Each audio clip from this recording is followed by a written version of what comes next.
Imagine reincarnating in a world full of magical beasts, and you, who were incredibly unlucky, end up with an adorable and cute little turtle of the lowest class. But like a true Pokemon master, you'll make it evolve and have an overpowered beast. Without further ado, let's begin. The story starts by introducing our protagonist, Chung, who tells us that he reincarnated into this world more than a year ago. In this place, humanity has fought against monsters for centuries, and to defend themselves, they have formed spiritual contracts with magical beasts. Tito Cheng notices his classmates making a big fuss, and it turns out the examiner in charge of the spiritual contract day is a member of the Apocalypse Court, a very powerful individual. This makes the protagonist wonder why someone so important would be at his small Polaris Academy. The only explanation he can think of is that something special is about to happen.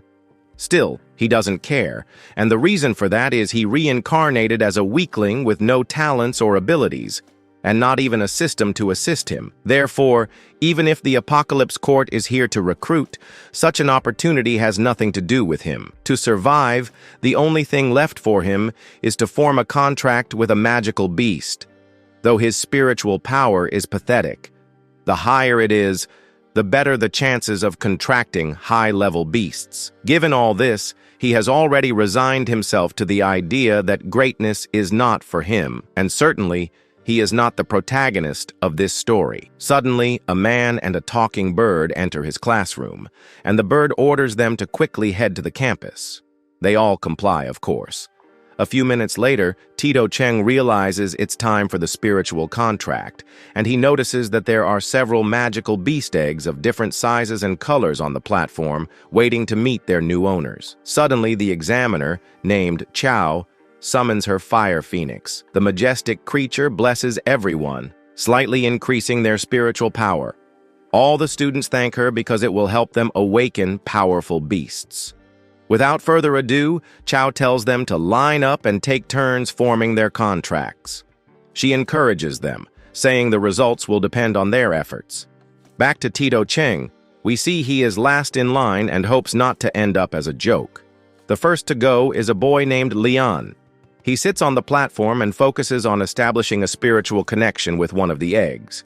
He finally succeeds, and one egg hatches, revealing a kind of hawk that flies out. Chao congratulates him for summoning a fierce beast. Everyone is stunned by this incredible feat, because it was an excellent beast. Magical beasts are divided into several ranks: the weakest, ornamental, the intermediate, fierce, and the best, divine. Leon is, of course, overjoyed with the result. Chao asks him to name the basic abilities of his beast. After some time, everyone else has gone, leaving only our protagonist. We see him focus on forming a spiritual contract, but several minutes pass, and nothing happens.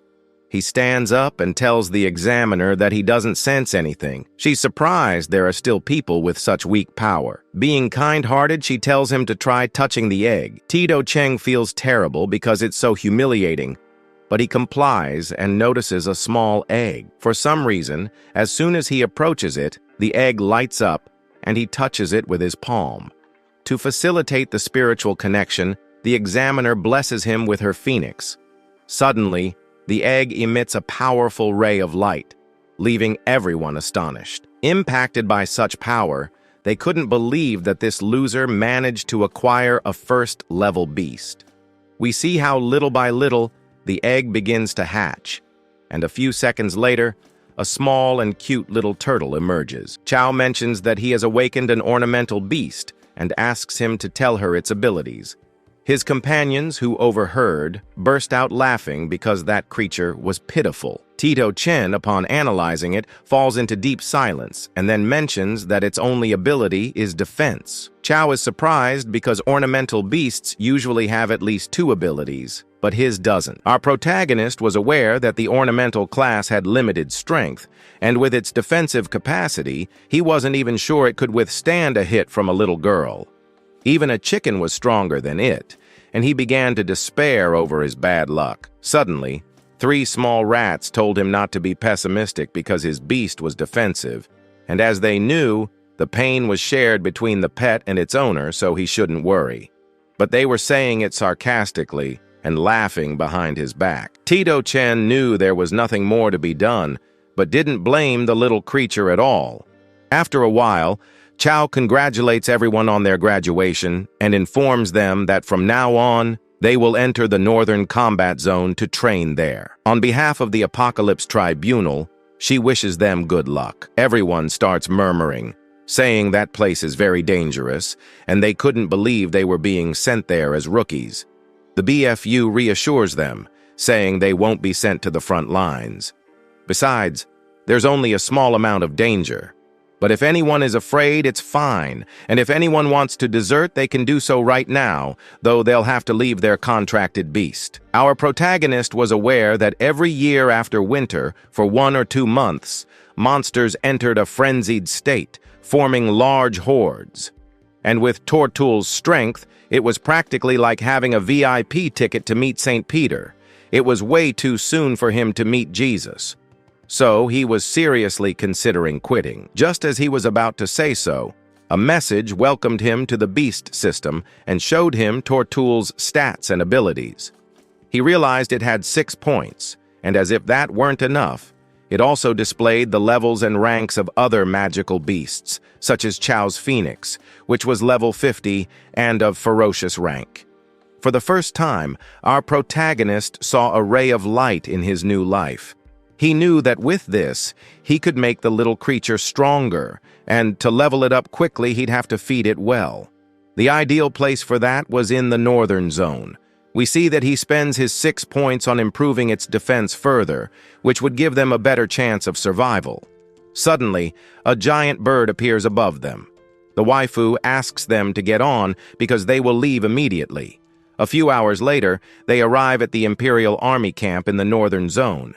We see how the student's teacher speaks with Commander Wang. He mentions that he trusts them, which is why he's leaving the students under their supervision.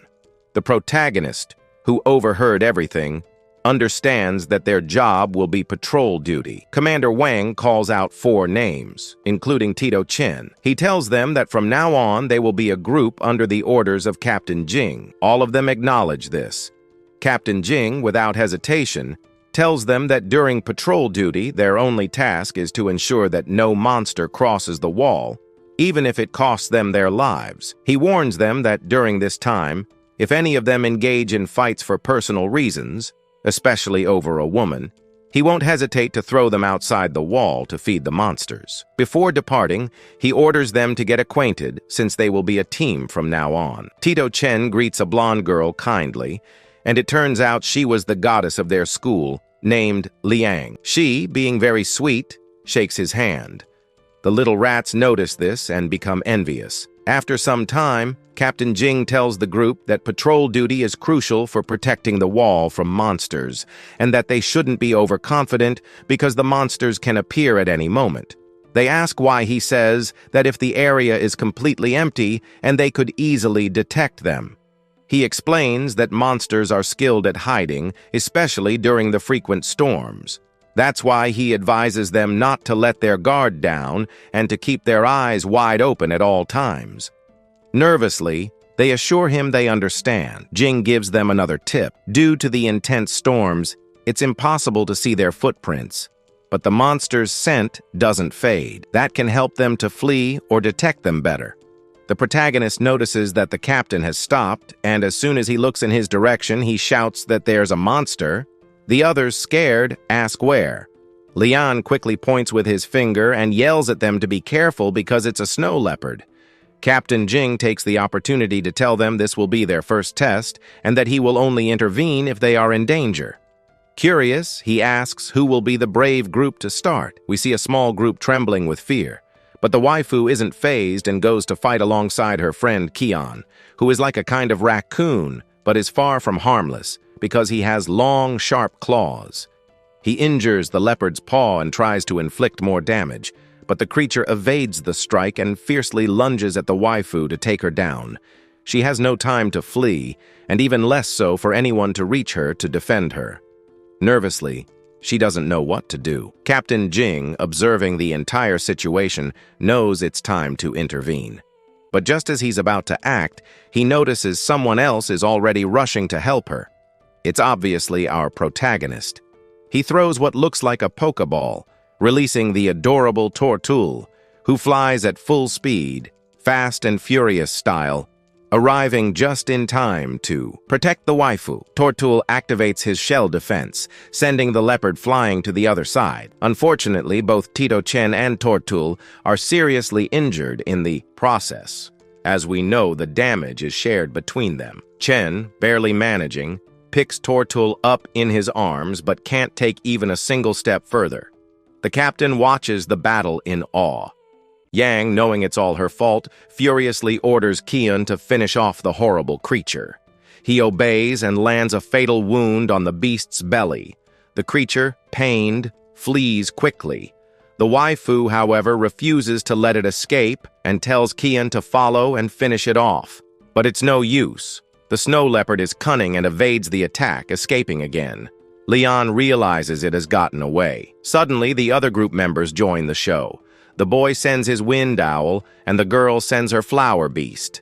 The bird increases the flower's speed, and it uses its roots to completely bind the snow leopard. Leon shouts to An that it's now his turn. We see the little one take down the imposing creature effortlessly.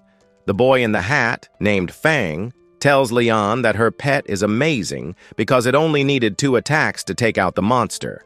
Humble as ever, she replies yes, and fortunately, Kei is an attack beast. But because of her carelessness, Chen and his pet were injured. The purple-haired girl named Zru wonders if they'll be okay, considering that Chen's beast, which is ornamental grade, took a full hit from the snow leopard. We see the waifu slowly approach our protagonist, helping him up and thanking him and his beast for saving her. Tito-Chen, in pain, asks her to let him rest for a bit. She apologizes again, feeling it's all her fault. Our protagonist tells her not to blame herself because, after all, he's the only one in the group with a defensive beast, and it was his duty to protect them. Suddenly, the system notifies him that the physical damage he's taken has been added to his current progress, which was at 1 out of 100. When the bar fills, he'll become immune to 20% of physical damage.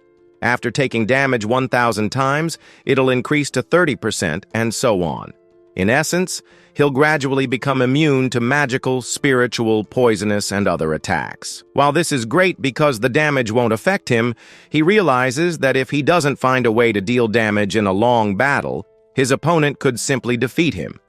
Nonetheless, he thanks the heavens for such a blessing. Leon, noticing he's lost in thought, worriedly asks if he feels very bad. Tito-Chen, ever the Casanova, responds that he's honored to fight alongside such a goddess. The waifu blushes and tells him not to be silly. The other guys grow jealous because this fool is being hugged by such a goddess. Captain Jin interrupts and praises their exceptional performance. Despite having been with their beasts for only a short time, they fought so well that they even eliminated a monster. He points out that even someone with a ferocious grade beast couldn't have won alone. He emphasizes the importance of coordination and cooperation among everyone to defeat stronger opponents. He orders them to get to know each other well and work hard to become excellent beast tamers.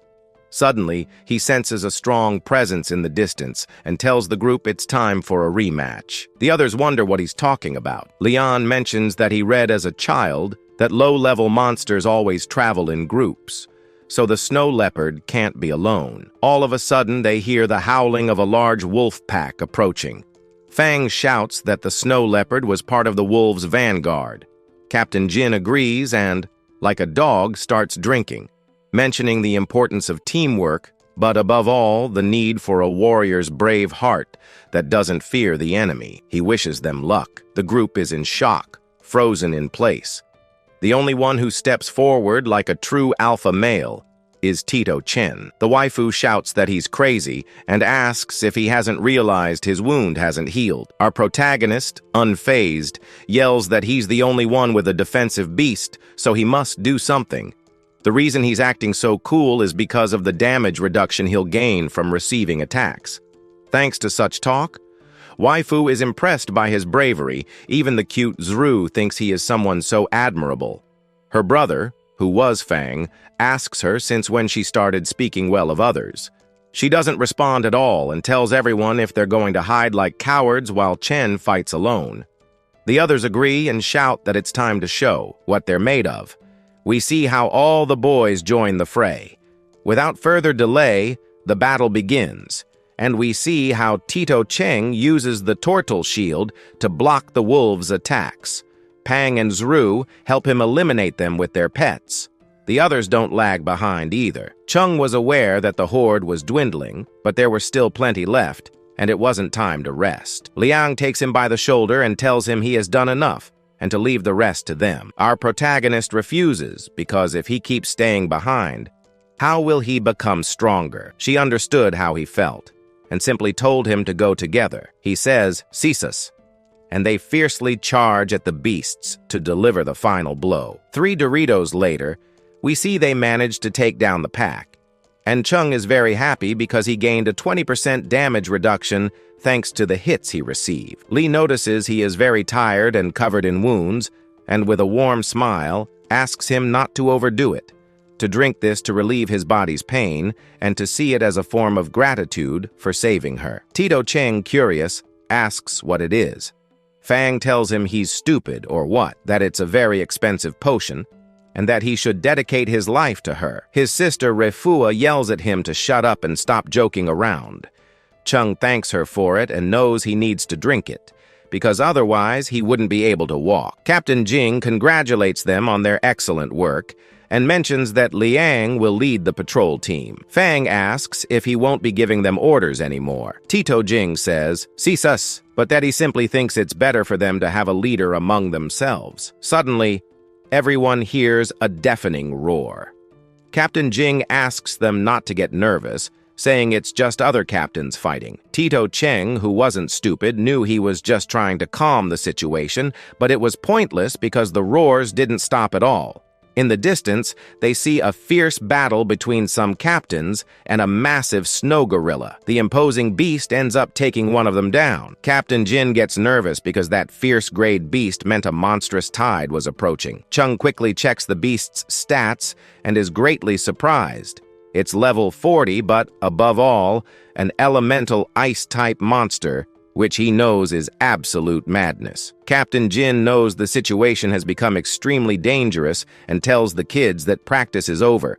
They need to return to the wall immediately. Our protagonist knew this wasn't the time to be frugal, so he quickly drinks the potion. A few seconds later, it takes effect, and he feels much better as his fatigue and wounds disappear. He quickly asks the captain which route they will take.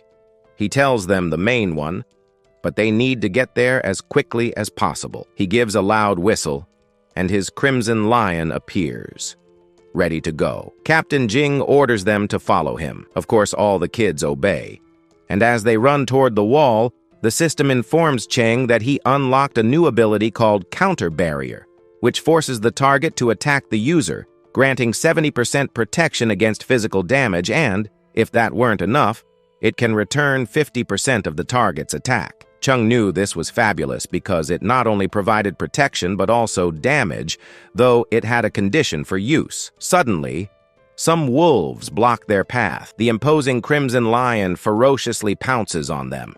The captain tells the kids not to stop as his beast will handle them. Liang asks why the monsters are no longer hiding their presence. Chung mentions that, as the captain said, there's a powerful monster behind this, and even near the wall, the situation couldn't be good either. F tells them they still have time to get there because it's only been 20 minutes since the snow gorilla roared, and he doesn't think the entire monstrous tide has fully formed yet. So, they should take this opportunity to take shelter behind the wall. Captain Jin knows the kids are scared and reassures them, promising to protect them. But he's aware that this isn't a simple monstrous tide. Indeed, his intuition is correct, as a horde of insects is already attacking the wall, accompanied by a pack of wolves and snow leopards. All those monsters are heading toward the wall's entrance to break through and destroy the city. Returning to the kids, Liang asks the captain what they'll do now, since it would be impossible for them to get through all that. Captain Jin knows this is a complete disaster, but cannot show weakness to these kids. He toughens up and shouts that they shouldn't worry, as his lion's flames can handle several monsters, though it won't last long. That's why they need to act quickly, get to the gate, and follow him closely as he clears the way. We see how he gradually unleashes his forbidden moves. But there are too many monsters, and they begin to surround them. The kids know they can't leave everything to the captain, so they use their magical beasts to provide support. Together, they slowly carve out a safe path while fighting. Captain Jin, seeing the gate just a few meters ahead, shouts for them not to stop, but as all of this was happening, we see that the snow gorilla had already arrived. It grabbed two enormous rocks and hurled them at the gate to destroy it. The guards on top of the wall started attacking it, but it was useless. To the imposing creature, it felt like mere tickles. Unfortunately for the guards, Commander Wang finally made his entrance. Like a true warrior, he fiercely lunged at the imposing creature and effortlessly cut off one of its arms. However, that didn't matter, my king, because the snow gorilla was incredibly overpowered, regenerating its arm in just a few seconds. Suddenly, we see the group arriving with Captain Jin. The latter asked his lord why he came personally. Commander Wang ordered him to cut the chatter and mentioned that he had commanded the guards to launch some ropes. Jin's duty was to provide cover for the students so they could climb up the wall. Captain Jin replied that he understood and would not disappoint him. Without further ado, the students began climbing the wall little by little. Returning to the fight, we see the snow gorilla ready for action, preparing to take down Commander Wang for injuring it. But suddenly, Wang's magical beast joined the fray, a powerful white tiger. The feline delivered a massive punch straight to the face of the enormous primate, sending it flying. Tito Chen noticed that the commander's beast was stronger than the gorilla because it surpassed it by 10 levels. And indeed, this was true because the tiger was delivering a brutal beating to the snow gorilla. Meanwhile, we see that the students successfully climbed up the wall. However, they suddenly sensed a massive amount of mana heading toward the gorilla, which entered a berserker mode. The students were aware this was very bad, and the creature helping the gorilla was a huge ice wolf. The wolf leaped ferociously at the tiger. Of course, the tiger didn't back down and was ready to counterattack, but it was all a trick, as the wolf evaded the attack at the last second and quickly headed toward the wall, beginning to climb it. Obviously, the tiger wouldn't allow it and followed immediately, but was unfortunately attacked by the imposing primate. Thanks to this, the wolf managed to climb up without issues and began taking down countless people. Commander Wang knew there was no chance against these creatures. His duty was to protect the children. Returning to the students, we see Lian with teary eyes, telling our protagonist that they had to flee. Tito Chen knew this wasn't possible because if they tried, the wolf would attack them from behind. Someone had to distract it so the others could escape. Like a true alpha male, he shouted, "Come here, wolf!" and quickly activated his new skill, Absolute Defense. The ferocious creature couldn't tolerate such disrespect and went to devour him. But unfortunately for the wolf, it was struck and thrown to the side. Our protagonist wasn't unscathed. His companions were terrified to see him badly injured. Chen shouted at them to flee and not to worry, promising he would survive no matter the cost. Zru trusted him and told his brother and Along they had to leave so they wouldn't get in his way. The waifu obeyed, though her eyes were filled with worry. Returning to the wolf, we see it was paralyzed for 5 seconds thanks to the protagonist's ability.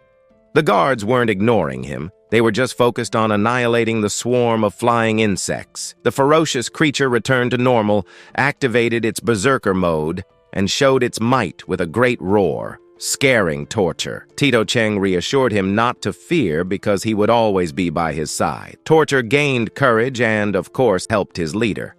Our protagonist knew the only way to survive was with absolute defense, so he used it until his body collapsed. Despite blocking the attacks and slightly damaging the ice wolf, he was getting more injured. He managed to stand up quickly before the paralyzing effect ended. Returning to Commander Wang, we see his white tiger cornering the enormous primate, creating an opportunity for Wang to inflict fatal wounds on the ferocious creature. The feline didn't hold back either, unleashing a powerful ice beam. The monster screamed in unbearable pain, and Commander Wang, without the slightest hesitation, delivered the finishing blow. The guards, who had finished their fight, cheered, calling him the best. While the fools celebrated, our protagonist was being brutally beaten. The wolf noticed its companion had been taken down, which made it furious. The ice on its back started forming a kind of armor. Tired of the games, it was ready to devour its prey. Torture knew his master was exhausted and would not let anything harm him. Like a true warrior, he stood his ground, and indeed, he managed to knock the wolf against the wall with his powerful block. But unfortunately, neither he nor his master had any strength left to stand. Our protagonist knew they were done for. The wolf knew it too and lunged at them, ferociously to take him down. But to his bad luck, the cavalry arrives, and it was an old man, along with an imposing lion, Lightning. He tells his companion to unleash the thunder tornado. The feline, of course, obeys, and with a simple strike, he takes down the puppy Tito. Chen is left stunned by such destructive power, although he was annoyed because it felt like a movie, and he almost ended up meeting St. Peter. The system informs him that he has a notification. Chen, who was utterly exhausted, decides not to read it and leaves it for later. A few minutes later, dawn finally breaks, and the old man notices that the monsters are finally retreating because their two war chiefs had fallen. However, something else caught his attention. It was the boy's beast. Despite being ornamental rank, it withstood the attacks of a ferocious rank monster, which means it is stronger than it seems, or unlocked a special ability through battle. Returning to Tito Chen, we see that the boys went to check on him. The brothers, extremely worried, hug him. All of them apologize for not being able to help him. Our protagonist asks them to calm down, saying he's fine, just very tired and slightly injured. Lee, very serious, mentions calling a doctor. The old man finally appears, revealing himself as a general named Chunan. He tells Leon that it's unnecessary as he stands before the protagonist and looks at him intently for a few seconds. Without further ado, he hands him a potion, ordering him to drink it immediately to feel much better. Tito Chen thanks him wholeheartedly. His biggest fan, who was an expert in potions, tells him he is incredibly lucky because it's the newest on the market and extremely expensive. His sister, tired of his rambling, hits him to make him stop talking. Chen drinks it completely and feels fabulous in just 5 seconds. Suddenly, General Chunan asks Chen if he would like to become a warrior to protect the northern walls. The guards, overhearing this, shout that he's incredibly lucky to receive a personal invitation from the general. His friends also tell him it's a unique opportunity. Our protagonist agrees but says he's not yet strong enough to defeat monsters, even if he has absolute defense. Respectfully, he declines the general's invitation for now. A bit annoyed, Chunan says that's fine and quickly leaves, visibly affected by being rejected. He begins taking down the remaining monsters to release his anger. Once calmer, he asks Lan about the extent of the monster tide damage. Lan mentions that compared to previous ones, it was relatively low, but without the young man and his spiritual turtle, there would have been many more losses. General Chunan agrees, saying the young man has promising talent. He even tried to recruit him into his troops, but the boy refused. Commander Wang mentions that he must be special to attract such attention. Chunan says that's obvious because, at first glance, anyone would think his turtle was decorative, but it withstood simultaneous attacks from an ice beast of ferocious rank. He sees another rising star, which is a good thing because, as they know, the frequency of monster tides has been increasing, and talented young warriors would be a great help. Returning to the brothers, they ask the protagonist how it's possible he rejected such a once-in-a-lifetime opportunity. Liang agrees because even his family holds great respect for General Chunan and thinks his decision was hasty, suggesting he still has time to change his mind. Tito Chen mentions he believes both he and his turtle are not yet at the level needed to withstand such a harsh environment. Suddenly, Captain Jing appears, concerned, and asks if they are okay. They say yes. Fan, acting crazy, shouts at him, asking if he's wandering while others work. Zru, of course, silences him. The captain clarifies he wasn't wandering, but had already finished. Later, we see several generals and commanders gathered, discussing the sudden increase in monsters.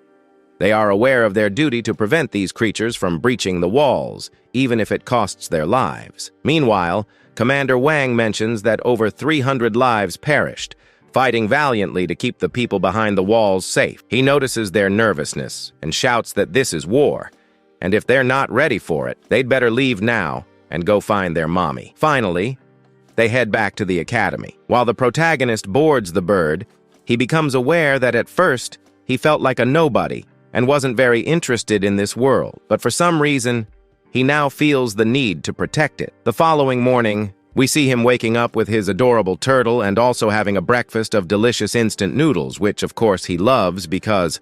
Of course, he loved it because they were delicious, and he cast a grateful glance at his master Chain while eating. Reading the notification, he noticed that Tortu had already reached level 6 in just one day, which was fabulous, but he knew he needed to learn more about her. For this reason, he searched the library for books related to the spiritual turtle.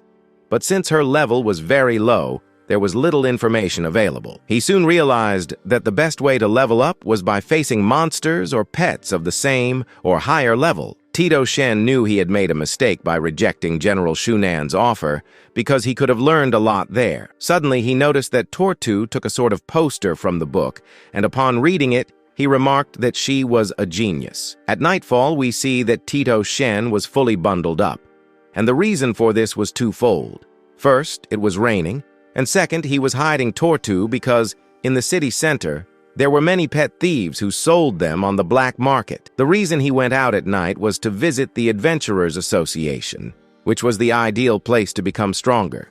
It was full of formidable hunters, and he could take on missions to obtain valuable resources and make his beasts more powerful. We see that the receptionist there was a young woman named Nana, and she was very bored because only old men were around.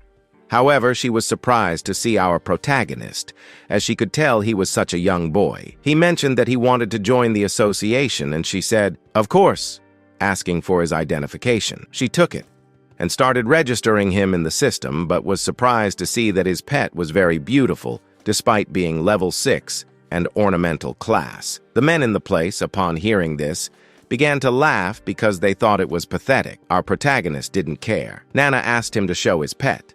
Without hesitation, Shen revealed Tortu, and she quickly began evaluating her. Since Tortu was in good condition, Nana asked him to sign there, and as soon as he did, she mentioned that he was now a member of the association. She handed him his badge and said that his code name would be Frost Shadow, and he could use it to access the website. Finally, she mentioned that he could take missions on that panel, but he should keep in mind that he could only take ones at the same level as his magical beast. Tito Shen, happy, told Tortu that from today, they would both become very powerful. A hooded man whispered that this was very interesting. Where we left off in the previous chapter, Tito Chen joined the Adventurers Association, and the reason was to train Tortu. He quickly picked a mission like a true worker, which consisted of protecting his client and escorting them to their destination. The next morning, we see him waiting in the city square, where he discovered that his boss was Linda Langa.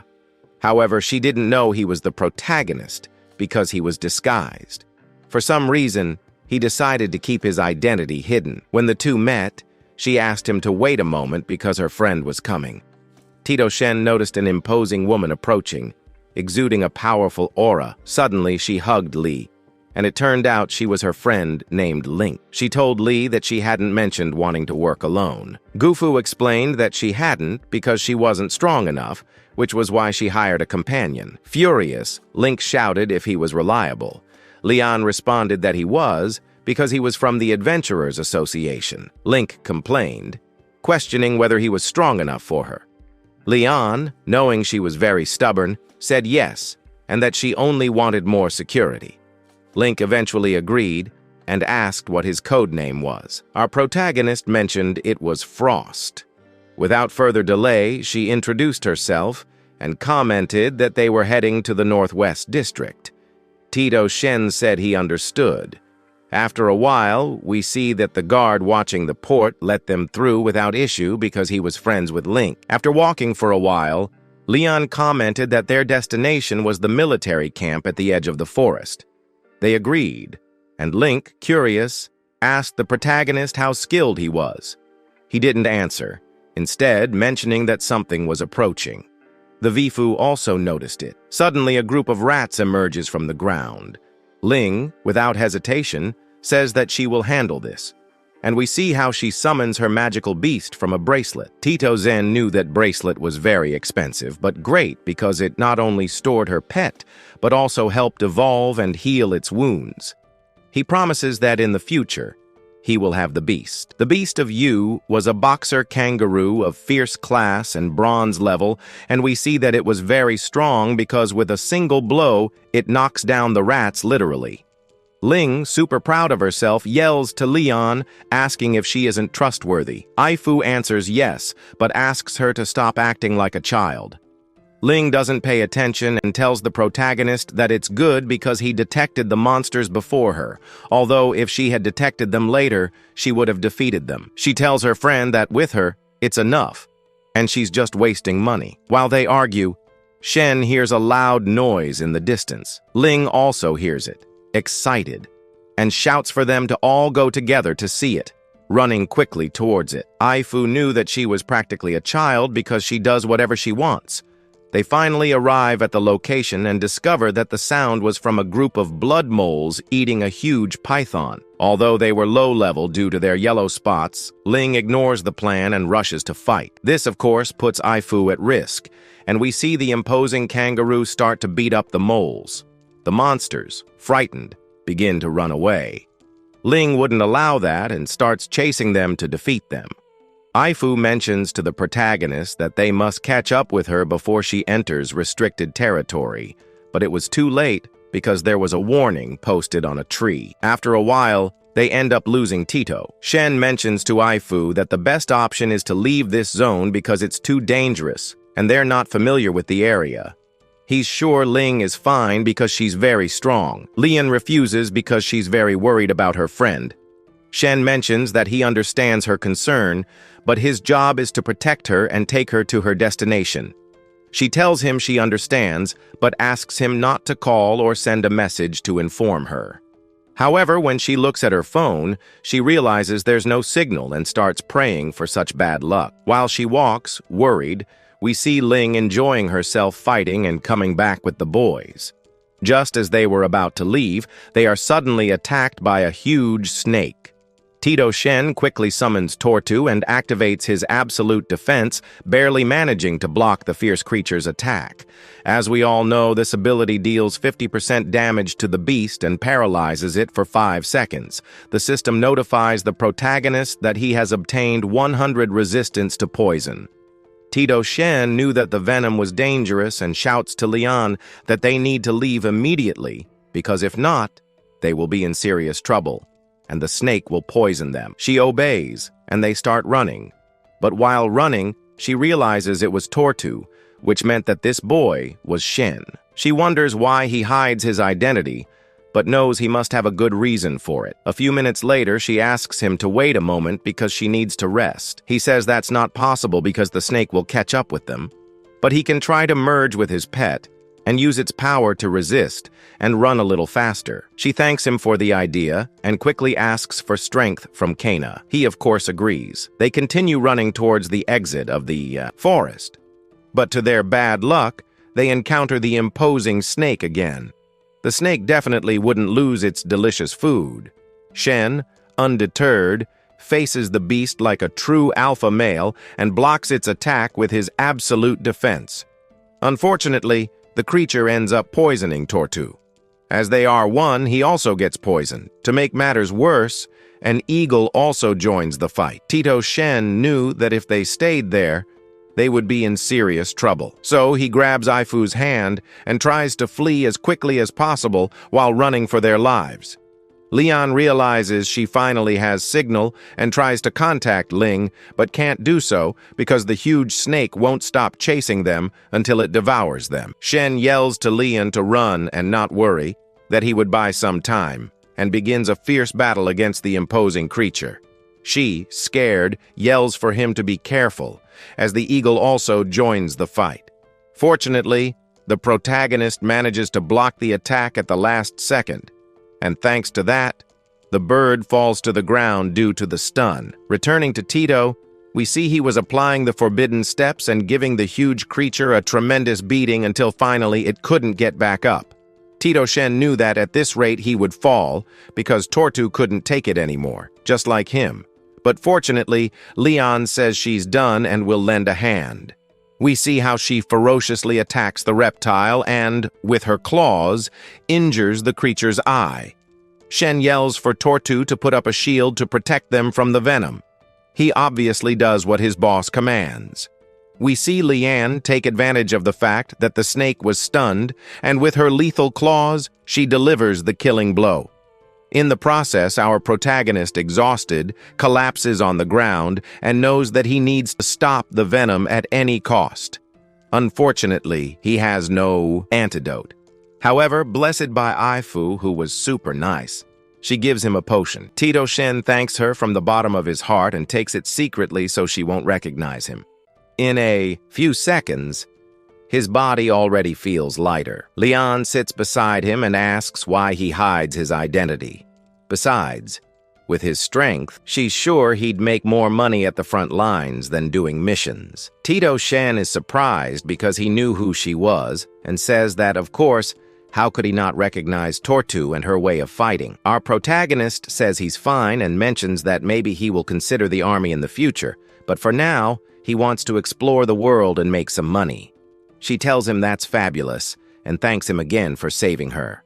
She also comments that if he sells the snake, he'll make a lot of money because luxury materials can be extracted from its body. He thanks for the information and, in his magic backpack, absorbs the enormous reptile. They suddenly sense a powerful aura approaching, and he thinks back to the previous chapter. We see that Tito Chen was keeping the body of the enormous serpent in his dimensional bag because he would make a lot of money selling it. But suddenly, they sense a powerful aura approaching, and he thinks it's a fierce creature. But it was nothing like that. It was Ling with her angry Kambaru. Ifu, irritated, mentions that this time she almost died. Link, worried, asks what happened. I comments that suddenly an enormous serpent and an eagle attacked them, but fortunately they managed to defeat them. Leanda, hearing this, apologizes from the bottom of her heart and promises not to act alone anymore and prioritize her safety. Ifu mentions that she always says the same thing but never keeps her word. Link, with tears in her eyes, cries out that she swears, but please don't tell Tai Zielshen anything. He is perplexed upon hearing this name and says that he won't tell her father, but with one condition. She must obey Shadow Frost's orders. Link clearly doesn't like this at all and, irritated, asks if this boy is stronger than her. Elle responds that no, but if it weren't for him, she would have died. Ifu doesn't believe that, but then she agrees and tells the protagonist that if he faces any danger, she'll lend him her strength. He says it's fine, and without further delay, mentions that it's time to leave. After some time, Shen was aware that Lian belonged to a noble family, but didn't imagine it was such a famous one, since her father is one of the 12 generals named Zul, and with his extraordinary crystal-level spirit beast, the Great Monkey, he makes monsters fear him. At the true end, it's no wonder, as General Shunan personally came to save them. Li tells her cousin that her father is very strict and allowed her to go alone to the military field, even though the area wasn't so dangerous, but still a bit hostile. Thinking about it, her father is the same since he sent her too, even though she was more than qualified, and that's why she had to leave her home, her games, and anime. Anne mentions that it's her fault for staying at home doing nothing since there's only a year left until the War of Allies, the biggest event that tests strength. That's why it's natural her father sent her on this mission to make her stronger. She says no because there's no real danger, so she won't improve. Ian says that's the case for her, but not for Leon, so her father sent her abroad to prepare her, and here, when she joins the army, it'll be easier. Returning to Tito Shen, we see that the system informs him that he is still poisoned. The curious one asks how it's possible since he took a potion.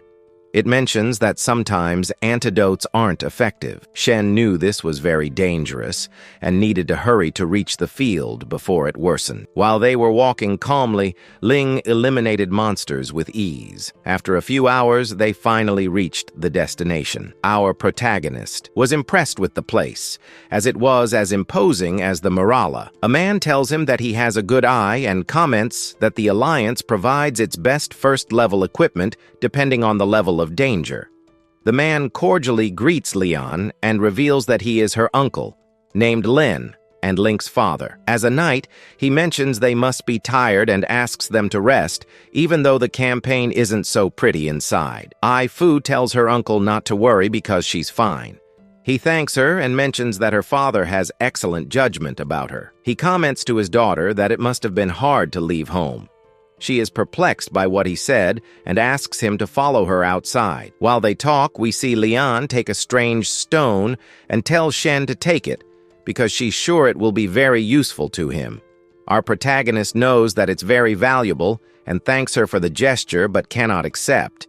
She insists that he take it, as it's the least she can do for him since he saved her twice. Tito Chen thanks her from the bottom of his heart. This stone was very good because it could evolve into Tortu, but before that, he would need to reach the fierce class. Leon, curious, asks what he'll do now since he just finished his mission. She asks if he'll leave or stay and talk to her uncle. Shen thanks but declines, as he has many things to do. Ai Fu becomes sad because she wanted him to stay. Suddenly, Lin, beside Shen's father, thanks the protagonist for bringing the girls safely and mentions that his daughter said he was the reason they arrived so quickly.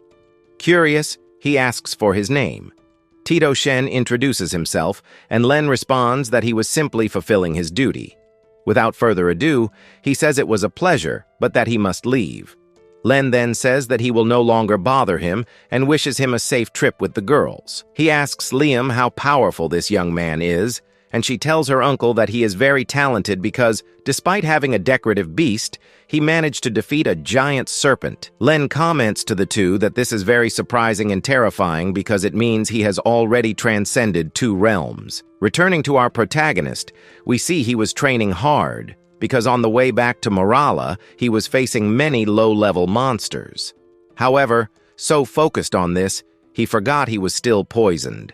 Either way, he had already advanced to the halfway point of the absolute defense level. As night was falling, he hurried to return home as the place would become more dangerous in a few hours. A few hours later, Shen was already at home and ordered the system to show his toxin resistance level. He noticed it was almost at 100% and wondered if he would gain a skill upon completion, as it happened last time with the absolute defense when he resisted physical damage. Thinking deeply, he ended up falling asleep. The next morning, he heads to the Adventurers Association, and as soon as he enters, he hears some little rats gossiping about him behind his back, saying he failed to complete Nana's mission. Realizing his presence, he greets them politely and asks how he can help. Tito Chen comments that he completed the mission and came to claim his reward. The little rats shout at him to stop showing off, but the receptionist pays no attention, checking the system and realizing it was true because the client gave 5 stars. She tells the protagonist that if he wishes, he can claim his reward or make sure with them, but there will be additional costs. Moreover, since he completed a mission above his current level, he could request a rank upgrade to A. And since the higher the level, the greater the benefits, of course. Shen accepts and mentions that he wants to sell some items. We see that as soon as he opens his dimensional bag, many monster corpses appear, shocking everyone with such madness, especially because among the bodies was a fierce-class serpent. Shen asks Nana to tell him how much he earned, and also wants to know more about the association's insurance. She tells him he earned about 800,000 Alliance coins and also received a rock beast horn from his employer. Regarding the insurance, he can store money or they take responsibility for any loss of his belongings. They store things, and if something gets lost, They are responsible. But of course, they take a commission for keeping things safe. Shen tells Nana that he will store his rock beast horn for a year and that she should deduct the payment. A few minutes later, she informs him that 780,000 coins have been deposited into his account. The protagonist thanks her and leaves. While walking, he still hears the little rats talking badly about him, but he doesn't care, and silences them with his performance. Finally, he arrives home and summons Tortu, noticing that he is very sleepy. Shen knew he had been working hard lately, and as soon as he places the black crystal on the table, he notices the adorable Tortu immediately stands up, apparently very interested. This surprises our protagonist, and the reason for this is that he was taught at school that usually mascots do not show interest in evolution materials, since their evolution is controlled by their owners. Therefore, they do not show interest. But apparently, the cute Tortu was the exception. Shen knew very little about this crystal and, intrigued, was about to call Lee to ask exactly what it was. But he remembers he doesn't have a contact number. Shen knew it was for evolution, but something must be hidden for Tortu to cause such a stir, and perhaps he had a unique trait, and the crystal unlocked something for him. Because of this, he takes him to a laboratory for beasts and asks the doctor if there is anything unusual. The doctor mentions that his pet is perfectly healthy, but unfortunately, according to the results, the beast hasn't awakened any attributes. Shen thanks him for the information, but is still a bit sad. However, he still loves Tortu very much. Even if it takes their entire lives, they would both become very strong. After a while, we see that Shen was researching on the internet if there was anything about the black crystal he had, but he found nothing. However, he knew that thing held secrets, and he would investigate what it was later. What was more important at the moment was knowing how to evolve Tortu. He found a well-known forum that mentioned that for a spiritual turtle to evolve, it needed to meet certain requirements: the ability to heal itself, a defense skill, and a wood attribute elixir. The best in this case were the ice crystal plant, or the Buing plant, but both were extremely expensive, costing around 100 million. Obviously, Shen didn't have that kind of money, so he looked for cheaper elixirs. While researching, he found a recent forum that mentioned that in the northern district, it was very rare to find snow jade. Shen knew this was great because it had the ice, water, and wood attributes. It also provided the ability to regenerate amputated limbs. It was an extremely valuable material, much superior to his low-class rock horn, and if he found it, it would greatly improve Tortu. But to have it, he would have to go to the northern district, which reminded him of difficult moments. Already falling into the night, Shen goes to the association and realizes that to go to the northern district, he needs to be rank B. The only way to do the mission with his rank would be to join a group. Suddenly, he hears a hooded figure named Blacker offering others the opportunity to join him. Upon hearing this, he mentions that it wasn't a common mission, but one issued by the army. Clearly, they would earn many points and rewards. As they know, there are two types of points: ordinary points, which are obtained from low-level commissions and can be used to buy common items, and association points, which are obtained from advanced commissions and can be used to buy rare and powerful items.